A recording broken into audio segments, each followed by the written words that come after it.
Love కాదండి, loves. అలానే ప్రతి ఎన్నో వ్యాలంటైన్ డేస్ వస్తూ ఉంటాయి, కానీ ప్రతి వ్యాలంటైన్ కి కూడా కొత్త కొత్త డేట్లోకి వెళ్ళేటువంటి కొత్త కొత్త మనస్తత్వం కలిగినటువంటి మహానుభావులు ఎవరైనా ఉన్నారంటే నెంబర్ 7 సిరీస్ కి సంబంధించినటువంటి వాళ్ళు. హాయ్ హలో ఫ్రెండ్స్, నేను మీ Vivek Chandra, astro numerologist in advanced 14 dimensions and phrenologist. So friends, ఈ వీడియోలో భాగంగా మనం నెంబర్ 7 సిరీస్ అంటే ఏ నెలలో అయినా సరే 7వ తారీఖు, 25వ తారీఖు, 16వ తారీఖు పుట్టిన వాళ్ళ యొక్క లవ్ లైఫ్ అనేటువంటిది ఎలా ఉండబోతుంది, అలానే ఒకవేళ మీ పార్ట్నర్ కనుక ఈ డేట్స్ కి సంబంధించిన వాళ్ళైతే లైఫ్ లో మీరు వాళ్ళతో ఏ విధంగా ఉంటే లైఫ్ అనేటువంటిది హ్యాపీగా ముందుకు వెళ్తుంది అనేటువంటి దాని గురించి అన్ని నెంబర్స్ గురించి చెప్పుకునేటువంటి ఈ సిరీస్ లో వ్యాలంటైన్స్ డే స్పెషల్ సందర్భంగా మనం ఈ రోజు 7 సిరీస్ గురించి మాట్లాడబోతున్నాం. ఇంకెందుకు ఆలస్యం, మన వీడియో మొత్తం చివరి వరకు ఎండ్ వరకు చూసేయండి. కింద కామెంట్ బాక్స్ లో వీడియో ఎలా ఉందో తప్పకుండా చెప్పడం మర్చిపోకండి. ఇక ఈ నెంబర్ 7 సిరీస్ కి సంబంధించిన వాళ్ళు మళ్ళీ చెప్తున్నారు. నెంబర్ 7 సిరీస్ అంటే ఏ నెలలో అయినా సరే 7వ తారీఖు, 16వ తారీఖు, 25వ తారీఖు పుట్టిన వాళ్ళు అనమాట. ప్రతిరోజు వీళ్ళు ప్రేమిస్తూనే ఉంటారు, ప్రతిరోజు కూడా ప్రేమ లభిస్తుంది అనుకుంటారు. అదే నెంబర్ 7 అనమాట. సో మినిమం 1 టైం ఖచ్చితంగా లవ్ లో పడతారండి. మాక్సిమం ఎన్ని టైమ్స్ లవ్ లో పడతారో, ఎన్ని ఎక్కువ సార్లు లవ్ లో పడతారో ఎవరికి తెలియదు.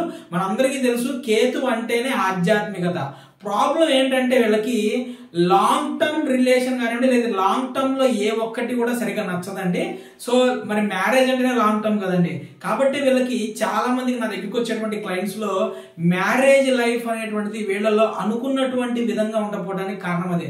నేను నా పాత వీడియోస్ లో కానీ వాటిలో అయినా సరే నేను చాలా సార్లు చెప్తాను, డెస్టినీ నెంబర్ 8, 4, 7, 2 వాళ్ళకి చాలా అంటే చాలా ప్రాబ్లమాటిక్ గా మ్యారేజ్ లైఫ్ అనేటువంటిది ఉండటానికి ఎక్కువ కారణాలు ఇవే అనమాట. ఇప్పటి వరకు నేను చేసినటువంటి మన దగ్గరికి వచ్చేటువంటి వాళ్ళ వైఫ్ అండ్ హస్బెండ్స్ మధ్య గొడవలు అది ఇది వాళ్ళు చాలా మంది మనం అడుగుతూ ఉంటాం కదా, వాళ్ళలో మనం ఎక్కువగా చూసినటువంటి నెంబర్లు డెస్టినీకి సంబంధించిన ఈ 4 నెంబర్స్ అనమాట. సో వీళ్ళకి పార్ట్నర్ అనేటువంటి వాళ్ళు వీళ్ళ నేచర్ కి ఆపోజిట్ వాళ్ళే దొరుకుతూ ఉంటారు ఎప్పుడు. ఇక్కడ మెయిన్ ప్రాబ్లం అనేటువంటిది ఇక్కడ వచ్చింది అనమాట. మరి వీళ్ళ తలరాత పాపం భగవంతుడు అట్లా రాసి పంపిస్తాడు ఏమో తెలియదు, కానీ ఇప్పటి వరకు నేను చూసినటువంటి వాటిలో మ్యాక్సిమం టు మ్యాక్సిమం వీళ్ళ నేచర్ అనేటువంటిది వీళ్ళకి ఆపోజిట్ గా ఉన్నటువంటి పార్ట్నర్స్ వీళ్ళు దొరుకుతారు. ఫర్ ఎగ్జాంపుల్ వీళ్ళు అంటే నెంబర్ 7 సిరీస్ వాళ్ళు రొమాంటిక్ గా ఉన్నారు అనుకోండి, పార్ట్నర్ ఏమో మూర్ఖులుగా అలానే ప్రాక్టికల్ గా ఉండేవాళ్ళు లభిస్తారు. అదే వీళ్ళు ప్రాక్టికల్ అనుకోండి, వీళ్ళ పార్ట్నర్ ఏమో రొమాంటిక్ గా ఉండేవాళ్ళు లభిస్తారు. ఇలా రెండు పరస్పరమైనటువంటి విరుద్ధమైనటువంటి ఆలోచనలు, విరుద్ధమైనటువంటి మైండ్ సెట్ వల్ల కొంచెం వీళ్ళకి ఫ్యామిలీ లైఫ్ అనేటువంటిది ఇబ్బందిగా ఉంటూ ఉంటుంది. అలానే చెప్పారు కదా, వీళ్ళ పార్ట్నర్ అనేటువంటి కంప్లీట్ గా opposite 100% maximum opposite mind set ఉన్న వాళ్ళు లభిస్తారు. కాబట్టి వీళ్ళకి ఫ్యామిలీ లైఫ్ అనేటువంటిది ఎక్కువ డిస్టర్బ్డ్ గా ఉంటుంది అనమాట. ఇక ఇంకోటి ఏంటంటే ఈ 7 సిరీస్ లో లేడీస్ కనుక మనం గమనిస్తే మాక్సిమం గమనించింది ఏంటంటే వీళ్ళ యొక్క జన్మజాతకంలో కేతువు ఒకవేళ సరిగా లేకపోయినా, లేదంటే వీళ్ళ డెస్టినీ నెంబర్ అనేటువంటిది ఆపోజిట్ గా ఉన్నప్పుడు ఏమవుతుందంటే వీళ్ళు అండర్ ఎస్టిమేటెడ్ చేసుకుంటూ ఉంటారు అనమాట. అంటే వీళ్ళు ఎవరికి నచ్చరని, వీళ్ళు ఏం చేయలేరని, వీళ్ళకి సరిగ్గా ప్రేమ లేదని, సో ప్రేమించలేరని, ఈ విధంగా వీళ్ళు రెస్పెక్ట్ ఇచ్చుకోలేకపోవటం, ఆత్మన్యూన్యత భావంతో ఉంటారు అనమాట.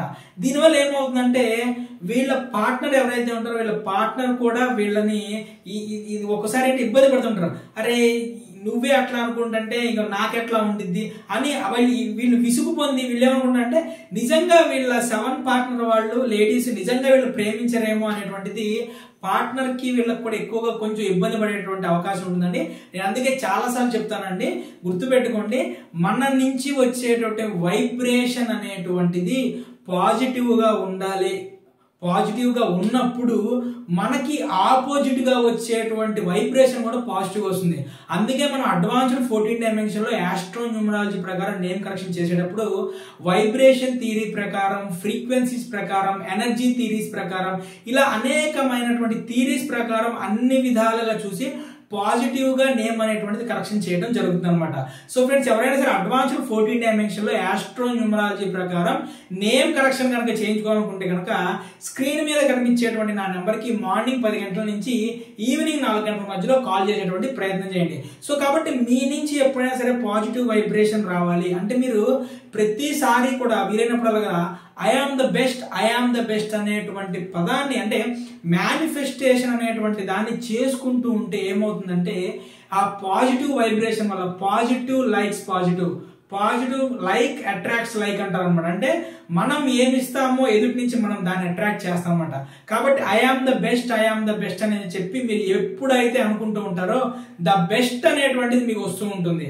అలానే ఇంకొక ప్రాబ్లం ఏంటంటే వీళ్ళు ఏదో నిజంగా అనకూడదు కానివ్వండి, నేనే పోటుగత్తని, నేను ఇది చేసేయగలను, నేను మాత్రమే చేసేయగలను.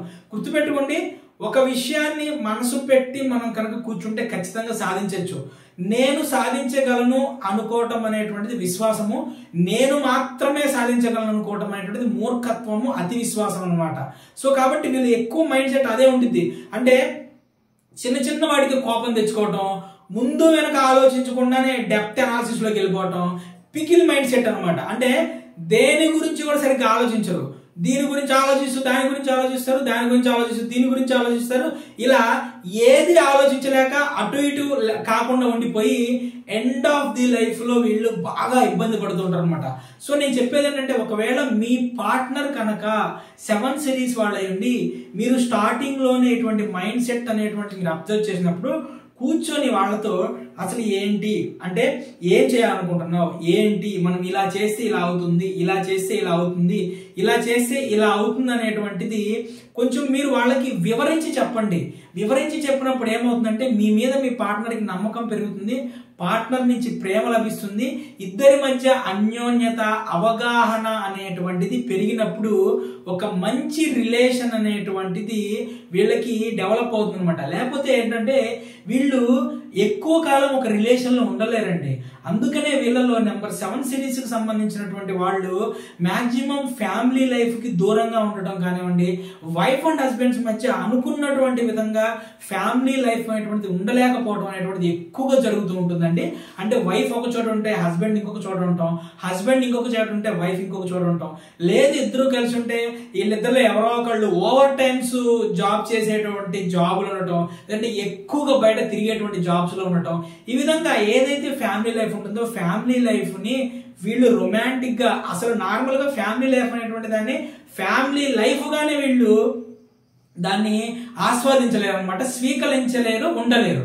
సో ఇంకొక విషయం ఏంటంటే, వీళ్ళ పార్ట్నర్ ఎవరైతే నెంబర్ 7 సిరీస్ కి సంబంధించిన వాళ్ళ పార్ట్నర్ ఉంటారో, అంటే ఎవరైతే మీ పార్ట్నర్ కనుక నెంబర్ 7 సిరీస్ అనుకోండి, నేను మళ్ళీ చెప్తున్నాను కదండి, మీరు 7 సిరీస్ లో ఉన్నటువంటి వాళ్ళని ఎప్పుడు కూడా మీ గ్రిప్ లో పెట్టుకోండి, మీ అట్రాక్షన్ లో ఉంచుకోండి, మీతో మీరు ఎక్కువగా వాళ్ళతో టైం స్పెండ్ చేయండి. లేదంటే చాలా అంటే చాలా ఇబ్బంది అనేటువంటిది పడేటువంటి అవకాశం ఉంటుందండి. ఇక కలర్స్ లో కనుక చూసుకుంటే ఏవైనా సరే వీళ్ళు లైట్ కలర్ అనేటువంటిది వేసుకోవాలండి, బ్రైట్ కలర్స్ వేసుకోకండి. ఎందుకంటే ఆల్రెడీ వీళ్ళది పికిల్ మైండ్ సెట్ లో ఎప్పుడైతే మీరు బ్రైట్ కలర్ వేసుకుని వెళ్ళారో, ఒకవేళ మీరు ఆపోజిట్ వాళ్ళైనా సరే, లేదంటే వాళ్ళు 7 సిరీస్ వాళ్ళైనా సరే, అది వీళ్ళ యొక్క మైండ్ ని ఇంకా డిస్టర్బ్ చేసేస్తూ ఉంటుంది. కాబట్టి నెంబర్ 7 సిరీస్ వాళ్ళైతే లైట్ కలర్ వేసుకోండి. అలానే మీ పార్ట్నర్ నెంబర్ 7 సిరీస్ వాళ్ళైతే కనుక మీరు లైట్ కలర్స్ వేసుకుని వాళ్ళతో బయటకు వెళ్ళేటువంటి ప్రయత్నం చేయండి. సో నెంబర్ 7 కి 2 నెంబర్ అనేటువంటిది వాళ్ళది బాగా అంటే రెండు కూడా మంచి ఫ్రెండ్లీ నెంబర్స్. అలానే 1 నెంబర్ 4 నెంబర్ కూడా ఓకేనండి, ఓకే ఉంటుంది. 5 కూడా పాజిటివ్ గానే ఉంటుంది, 3 కూడా పర్లేదు. అసలు వీళ్ళు అవాయిడ్ చేయాల్సింది 7 సిరీస్ వాళ్ళు 7 సిరీస్ ని అవాయిడ్ చేయాలండి. నెక్స్ట్ వచ్చేసి 9 సిరీస్ ని మాత్రం ఖచ్చితంగా కూడా అవాయిడ్ చేయండి. డేంజర్ నెంబర్ అయితే 8 అండి, గుర్తుపెట్టుకోండి. 7 సిరీస్ వాళ్ళు ఎప్పుడు కూడా 7, 9, 8 వాళ్ళతో పార్ట్నర్షిప్ అనేటువంటిది ఉండకూడదు. ఒకవేళ కనుక వీళ్ళు కనుక ఇలా పార్ట్నర్షిప్ గా కానివ్వండి, లేదంటే పార్ట్నర్స్ గా అంటే వైఫ్ అండ్ హస్బెండ్స్ గా వీళ్ళు కనుక ఉన్నారు అంటే 7 సిరీస్ కి 9, 7, 8 వాళ్ళు ఉంటే కనుక అసలు ఇక పక్కన వీళ్ళ ఇంటి పక్కన ఉన్న వాళ్ళకి ఫుల్ ఎంటర్టైన్మెంట్ అండి. ప్రతిరోజు యుద్ధమే, ఎప్పుడు విన్న మాటలు, ఎప్పుడు చూడనటువంటి తగాదాలు, ఫుల్ ఎంటర్టైన్మెంట్ అనమాట. చిరాకులో ఉన్న వాళ్ళకి కూడా ఇలా ఎంటర్టైన్మెంట్, గొడవ రచ్చ బాబా ఎలా ఉండిద్దంటే ఇక ఈ చిన్న విషయానికి కూడా గొడవ పడచ్చా అనేటువంటి విధంగా గొడవ పడేటువంటి ఇదైపోతుంటారు వీళ్ళు. కాబట్టి దయచేసి ఎవరైనా సరే సంబంధాలు కనుక చూసుకుంటుంటే, సో ఎవరైనా సరే సంబంధాలు కనుక చూసుకుంటుంటే కనుక 7 సిరీస్ వాళ్ళకి దయచేసి 9 నెంబర్ వాళ్ళని, 7 నెంబర్ వాళ్ళని, 8 నెంబర్ సిరీస్ కి సంబంధించిన వాళ్ళని ఇచ్చి మ్యారేజ్ చేయకండి. అనవసరంగా తల్లిదండ్రులు ఇబ్బంది పడతారు ఫ్యూచర్ లో. అలానే ఇక వ్యాలంటైన్ డేకి ఫస్ట్ డేట్కి వెళ్ళాలనుకుంటున్న వాళ్ళ యొక్క సైకిక్ అనేటువంటి ఏ విధంగా ఉంటుంది అనేటువంటి మన సైకిక్ కార్డ్స్ ద్వారా తెలుసుకుందాము. సో వీళ్ళు వ్యాలంటైన్ డే అనేటువంటిది వెళ్తారు, కాకపోతే డిఫరెంట్ వ్యాలంటైన్ డేస్ కి డిఫరెంట్ డేట్స్ లో వెళ్తా ఉంటారు అనమాట. సో ఫ్రెండ్స్ ఇకెందుకు ఆలస్యం, ఇక మనం వీళ్ళకి ఎలా ఉండబోతుంది ఏంటి అనేటువంటి దాని గురించి మనం తెలుసుకునేటువంటి ప్రయత్నం చేద్దాము. ఇక మీకు సంబంధించినటువంటి సైకిక్ కార్డ్ ఏంటి అనేటువంటి నేను తీస్తున్నాను. ఓకే, కార్డ్ నెంబర్ 12 వచ్చింది. దీన్ని ఉత్పత్తులు ఖరీజ్ అంటారు అనమాట ఈ కార్డ్ ని. సో 12 నెంబర్ కార్డ్ వచ్చిందండి. కొంచెం మీరు అంటే ఒక రకంగా చెప్పాలంటే మీకు కొంచెం ఆపోజిట్ కార్డేనండి, కాబట్టి జాగ్రత్తగా డేట్ విషయంలో కొంచెం జాగ్రత్తగా ఉండేటువంటి ప్రయత్నం చేయండి. డేట్ కు వెళ్ళేటప్పుడు కొంచెం మాట అనేటువంటిది జాగ్రత్తగా ఉండండి. అనవసరమైనటువంటి అంటే మీకే మొత్తం నాకే తెలుసు అనేటువంటి మైండ్ సెట్ ఏదైతే ఉంటుందో మీకు ఆ మైండ్ సెట్ గురించి కొంచెం దూరంగా ఉండండి. అలానే అతి తెలివితేటలు ఎక్కువగా ప్రదర్శిస్తూ ఉంటారు మీరు. ఆ అతి తెలివితేటలు అనేటువంటి ప్రదర్శించకండి, దూరంగా ఉండండి.